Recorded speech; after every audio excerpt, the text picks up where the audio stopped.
It's the Enlightened Entrepreneur podcast, where we inform and inspire Gen Z on how to become even more entrepreneurial and innovative in our global economy. My name is Julie Sampson, Director of the Scheinfeld Center, and I'll be your host today. Welcome to our podcast. Thank you for joining us.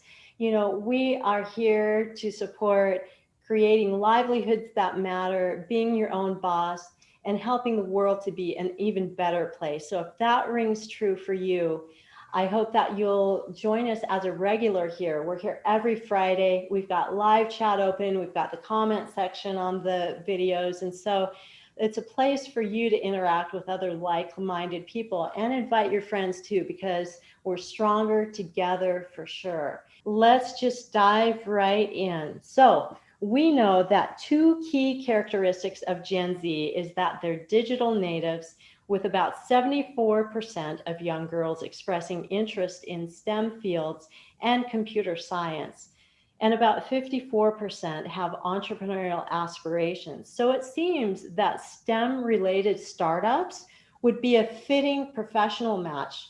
But the path does have its challenges with disparities in gender, race, and funding to female founders. So how does a successful Gen Z woman navigate all of this? Well, let's find out. Our guest, Rita Mounir, is co-founder and COO of Authenticate, a cybersecurity company that is spun out of UCSB. They won the 2019 UCSB New Venture Challenge competition and just successfully raised an initial round of funding. They were also a finalist for the 2020 South by Southwest pitch competition in Austin, Texas, and were selected by TechCrunch as a security top pick for Disrupt 2020. Rita is from Morocco and graduated from UCSB in financial mathematics and statistics, and she joins us here today from Santa Barbara. Rita, welcome to our podcast. It's so great to have you here. Thank you, Julie. Thanks for inviting me today. Yeah, so I want to congratulate you and your entire Authenticate team. I was reading on your website all the incredible milestones that you've hit in the relatively short time that you've been a startup. And it's just fabulous to see. And I can't think of a better guest to have with us today to talk about STEM-related startups, particularly as they apply to women. Thank you so much. Yeah, we're definitely relatively new. The full team has been together since July, and so many things has happened since. So.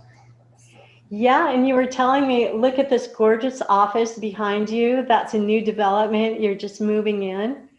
Yeah, we actually moved in over Sunday, and the beginning of this week was just moving everything, putting desks together and everything. So the glass walls behind me were just put in yesterday. So everything is new.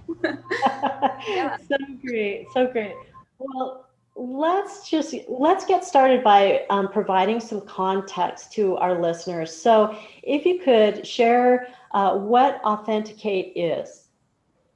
Yeah, so Allthenticate is a cybersecurity startup. And what we do is actually replacing keys, passwords, smart cards, key fobs, anything that lets you or give you access to the physical and digital assets of a company. We get rid of all that and replace it with a smartphone app. So our product has a smartphone app that enables you to get in the building and digital access to the company. We also have a smart door reader that I have here with me. So this is something that we designed here in-house, and so that's our smart door reader.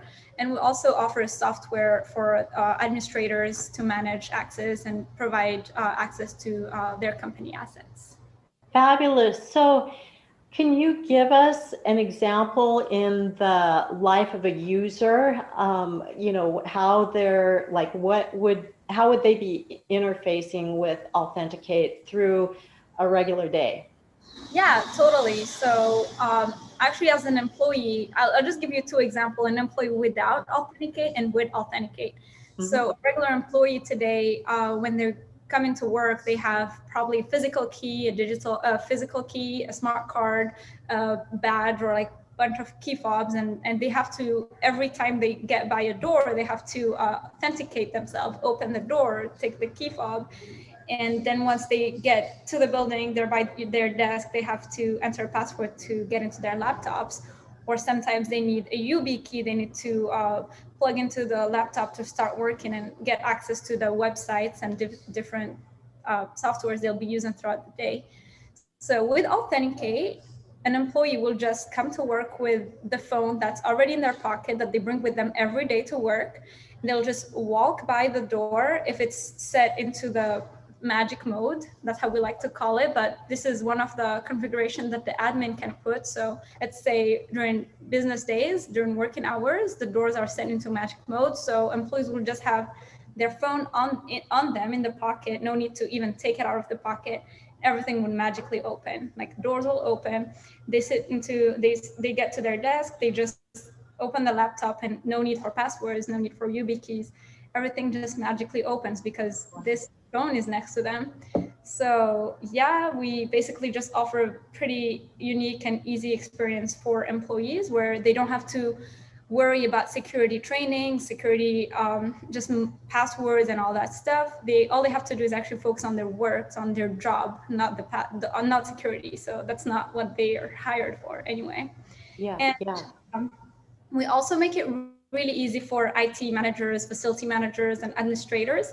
So instead of always worrying which employee has access to what door, what if this employee got fired and still has access to this door because they can never forget the password that they entered for the last 10 years. So now they have to change everything. So we avoid all that because administrators now have they can change everything on the click through our admin portal, and everything is much more secure and very easy to use. Oh my gosh, that sounds like an amazing breakthrough. Yeah, so obviously there's a huge pain point that you are addressing there. But like how did this all, here we are 2020, and when I hear the concept, it's kind of like, where's the spam, right? So how is it that it came about? Yeah, so actually this was my co-founder and CEO Chad Spensky, was his project and idea for the last 10 years. So he was doing his PhD, and he was like, oh, he found this technology while he was working at MIT Lincoln Laboratory, and got like invented technology and then patented it, and then ended up going to UCSB to finish his PhD. And that's when we all met with my third co-founder, Evan Blasman. And we're like, oh, we love the project. Like, this is a great idea. We all agree that, yes, this should be commercialized and it should become a company. So that's when we did the NVC together, and we won and started getting some traction. We're like, yeah, we should totally make this our full-time job. And here we are. But yeah, the idea came from Chad. He did a lot of work on it for the last 10 years, and now we're ready to go full on and actually sell this to the world. Sounds like it's going to be one of those overnight successes that took 10 years to build. Yeah, I really hope so. Yeah. So we talked about some of the milestones that Authenticate has hit so far. What's coming up on the horizon for all of you? So yeah, right now we have our physical product ready, and it's actually installed in some other places that are not just our offices. So we have some design partners, other companies using it, and the physical access control works pretty great. And right now we're working on the digital aspect. So being able to sell this product to everyone, where everyone can just get rid of their passwords. So that's the next step. And integrating with other, so we want to be able to integrate with G Suite, with other HR softwares. So just be actually integrated with most of the software and apps that the companies already use. And eventually we also want to be able to lock and unlock company cars and literally everything. So that's the idea. And the ultimate goal is to actually be able to authenticate yourself. So instead of clicking authenticate yourself with Facebook or with Google, like when you're trying to type a password, the ultimate idea is to have authenticate yourself. So that would be the ultimate goal. That sounds amazing. And how many team members do you have? Yeah, so far we're 6. If you ask me on Monday, we'll be 8. So we're So exciting. So exciting. Growing. Yeah. Well, great. It's going to be really fun to stay tuned and keep my ear to the ground for all the new things that you bring about. Let's take a moment now and kind of go back into your history. So you graduated with mathematics and statistics. Mhm. That's amazing. So when did your interest in all of that start? So that's a great question. So actually, I've always loved math. I think that's like one of the very few memories that I have, like as a kid, like memories with my dad. One of them was actually like learning math with him. So like actually doing math. And my parents got divorced when I was really young. So that was like maybe one of 3 memories that I have. And all over my education, I was really good at math, really loving math. And so I studied in Morocco. So at like 3 years before you graduate from high school, you have to pick which, like if you want to be like, you pick between bio, math, or economy, I guess. And I picked math, and I just like kept going through that. But when when I had to apply for colleges, I did not pick math. I picked mechanical engineering for all of them. Besides UCSB was the only one when I was like, okay, let's try, because they give you 2 choices. So I picked mechanical engineering and math. And yeah, it was very random. Like I always knew I wanted to do something with math, so I thought engineering would be a good fit. But last minute, I was like, okay, this. Wow. Wow. Oh my gosh. Well, it's so amazing to hear about your innate, talent with numbers. And yeah, I think people like myself who that isn't definitely not my innate talent, or just look at you and wonder like, wow, how did it all go into that bucket? Like, But how that's did, what hardly any get into this bucket? what I do today at work is very diversified. So I'm not using numbers every day. It happens when I do some financial stuff, but it's definitely not what I do every day. Like running a company it requires a lot of different sets. So just like it's a lot of different operation stuff. Yeah. Yeah. And and the importance of a team really comes in there, where you can be complementary with each other's strengths and areas of challenge. Yeah, yeah. Well, Yeah. cool.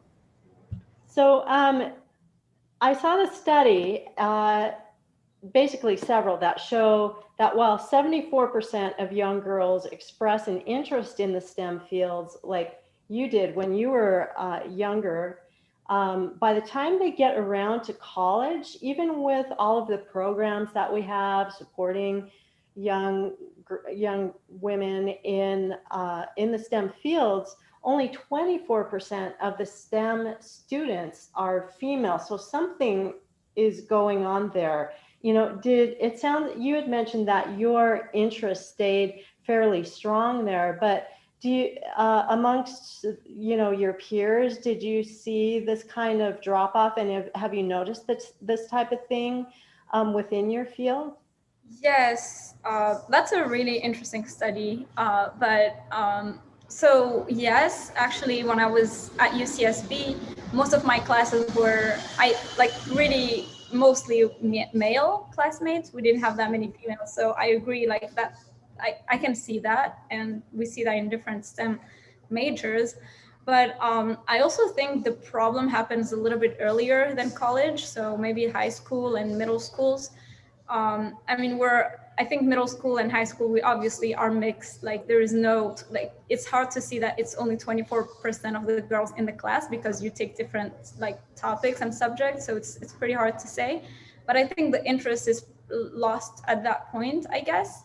So there is, so it's probably that's the time that needs more empowerment and more work on women, and actually little girls. They need to be loving those fields more. And yeah, so I think that's where the work should be happening, because college is already too late. Because if we say that we see that in tech companies there is an inequality, but that's because college that's the problem. It's already started in college, where not all of them, like if only 24% get degrees, then obviously you can't get a 50-50 like in a company. Like Yeah. the problem is happening way earlier, and I think should be fixed at a earlier level. Yes, yeah. One thing that might happen here, since Gen Z is expected to be the most entrepreneurial generation to date, just because of where we are with technology and programs in entrepreneurship and democratization of platforms where they can do things at a relatively low cost. And, they have a emphasis on wanting to create change and positive impact. And, with all of that coming together, this capacity to come into, founding and co-founding STEM-based startups, I think is really exciting because it kind of aligns with other passions and interests that they have and leverages what they have available to them. And so I'm wondering, I think it'll be interesting to see over time if this helps women to, be able to move into leadership roles, within the STEM fields, from the entrepreneurial pathway, as opposed to going through, a company. Exactly. Yeah, I totally agree with that. And I mean, there is no, men are just as good as women and women are just as good as men. Like like, unless you actually, I think the best thing would be to, as a woman and as a young girl, to just never put in your mind that there is a difference, because I personally never thought that like my male classmates were better than me at any point. And I think I would never think that. So I think as long as you just stay away from those wrong beliefs, like everything should get pretty. Yeah, yeah, for sure. That's a great point because if you're coming from that space of confidence, it's going to change the way that you interact with your male peers. And so I think the outcome would be different that way. With all of the kind of tension that we've had with race and, gender disparities, we have been hearing a bit about how this is impacting technology and actually, some of the products and services that we use in everyday life. Do you see this this problem of this disparity within the STEM fields creating, products that aren't really designed for everyone? Yeah. So that's a good question. So I honestly, so for my experience, I'm a woman and I'm a woman of color, so I'm Moroccan. So obviously have both the gender and race component. But I personally I think in my field there might be some disparities, but still, like, as I said, like, we shouldn't really keep that in mind. We should just like have that confidence and just believe that we're all equally able to do things. And for technology wise, I think this goes to the same problem that if we think that there is disparity in the technology and inventions, I think that's just from the college thing, where there isn't like the numbers are not the same in college and graduations, and then thus we don't have, like, not everyone, like, if we already have a specific type of people graduating from specific types of fields, then obviously the technologies created from those fields will not be coming from it won't be coming from the like 24% of women, not all of them, so I think this just comes back to the fact that disparity in colleges, that disparity that like comes from women not going through STEM fields, then I think it's the same answer. I think the problem should be solved from before college, from like middle schools and all that. Mm-hmm. And yeah, I personally haven't really seen any big like difference in like how in my career, but I totally believe that other people might have lived any like kind of events. But yeah. Yeah, yeah. It's interesting.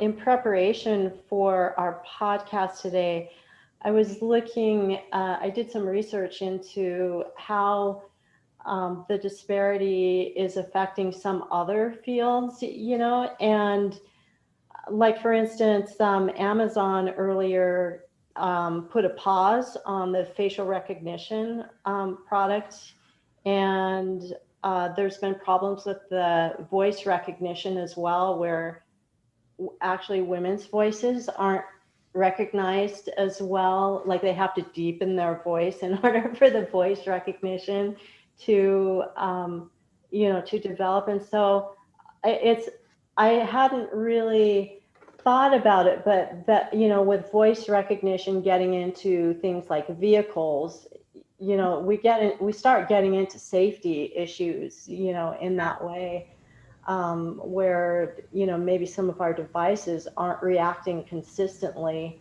because of how it's picking up our face, or how, our particular voice characteristics that weren't necessarily designed, the full range wasn't designed into the technology in the first place, so I don't know. I think it's interesting. I think that was a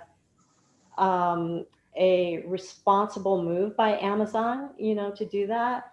But I was also looking at, things like health tracking devices. We see some things there that, the common biometrics that are tracked. There are some things you can see that it wasn't a female, involved in the design, because some of the things that would matter to women, like monthly cycles, aren't built in, to the devices.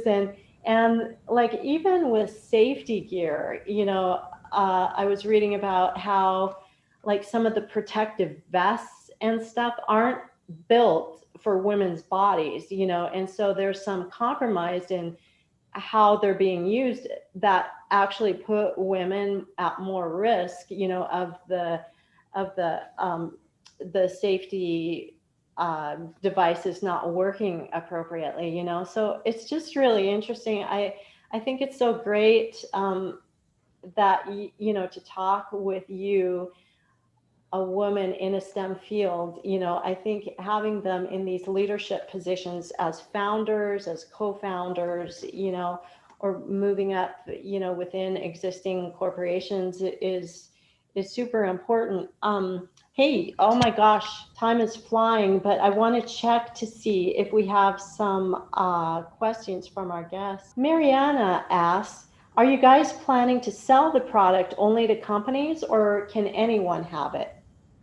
Yeah, good question. So for now, we're only selling to companies, but eventually, once we expand and hit all our milestones, we totally can see this being a consumer product where everyone can authenticate themselves. Yeah, great. And I love the name. Thank you. It's a fun, authenticate and all. So it's great. Yeah. I can just imagine what the experience was like, because it can be so difficult thinking of a name, when you hit on a name and it's actually available, it's oh so cool. Yeah, totally. And also just to add on what we were talking about before, our product is totally usable by female and male. So we don't have anything that obviously it's an app, it's a door reader that can be used by anyone, regardless of the gender, race, or anything. So, and I think technologies are actually getting better. So as you mentioned, the fitness app and all that, I really hope things are getting better and they incorporate these kind of technologies. Yeah. I think it's just kind of the way with technological development. I mean, you have to get something out there, and then we can look at it and say, oh, these are the ways to make it better, more inclusive. Yeah. Takes time. So I'm wondering, I'm sure that a lot of the young women listening to this podcast that they're inspired by your story. And so do you have any recommendations for those young women out there, about their progression in STEM? Yeah, I think always like actually never settle in for less than what they think they should get. And I'm saying that because at my previous company, the previous job that I had before Authenticate, we had a conference room with not enough chairs for everyone. So we had chairs in the back, and we had maybe like 2 girls in the meeting, and the rest was all guys. It was a tech company. So as we were getting there, I always noticed that if there is 8 chairs and like 10 people, and even if there's not everyone in the room, the girls would just go and grab the chairs in the back. And I was reading a book that actually like talks about things like this, and I was like, oh, like actually these girls would always go and grab the chairs in the back. So I talked to my female colleagues about it, and they actually were surprised. They're like, wow, you're very right, I never noticed. Thank you for telling me. Like, I wasn't aware that I was doing this, but I will work on it and change it. So, and then 6 months later, we like talked about it again. She was like, yeah, like, I don't know if you noticed, but I stopped taking the back seat. Like, I now sit in the table. I was like, yeah, like, good. So I think these kind of little things will help in the future. So we had a virtual conference last week where it was a big conference with Authenticate, and actually they randomly match you every 3 minutes with people to network. And sometimes during the 3 minutes, I've had some people, male, like men, that would just monopolize the whole conversation for 3 minutes, just talk about themselves and their product. And then we're out of time. So I'm like, all right, I would have loved to tell you about myself and my company, but I guess we don't have time. Or sometimes we have time, so I'll just let them know, like, hey, I know you didn't ask, but I want to tell you what we do. So this is what we do. So I hope these kind of things make them realize that, oh, like, I should have asked. Like, I feel bad because I just didn't ask. Like, I don't know, maybe they just assumed I don't have anything interesting. But I think these little moves will actually make things better if just everyone tries to like say like, hey, like, I know we didn't ask, but I want to tell you. I think these things will help. Oh, absolutely. Such a great recommendation, Rita. Yeah, it's we can set organizations up and think of things organizationally, but there's that component of kind of self responsibility or self care. Kind of goes into that realm to take the actions like you're talking about to make sure that we're at the table, and meeting our male counterparts equally, that we're coming from that space. Really good. So time goes so quickly, Rita. Before we go, how can listeners connect with you? Yeah, LinkedIn is a very good way. So it's Rita Mounir, or our website, authenticate.net, or just email me at rita@authenticate.net or team@authenticate.net. And I'll be happy to get in touch with anyone. Yeah. Excellent. Well, I'll put those links down in the description. And to our listeners, if you like what we're doing, please, tell your friends, come back and join us regularly. Like I said, we're doing this every Friday at 2 p.m. And go ahead and like, subscribe, and ring the bell so that you get notified of content that we put out weekly. And also, if you have a particular idea that you're hoping to launch, our Enterprise Launch Program is a great place to test it out and get some validation. And we have that class starting on October 5th, which is just next week. So you still have some time to register.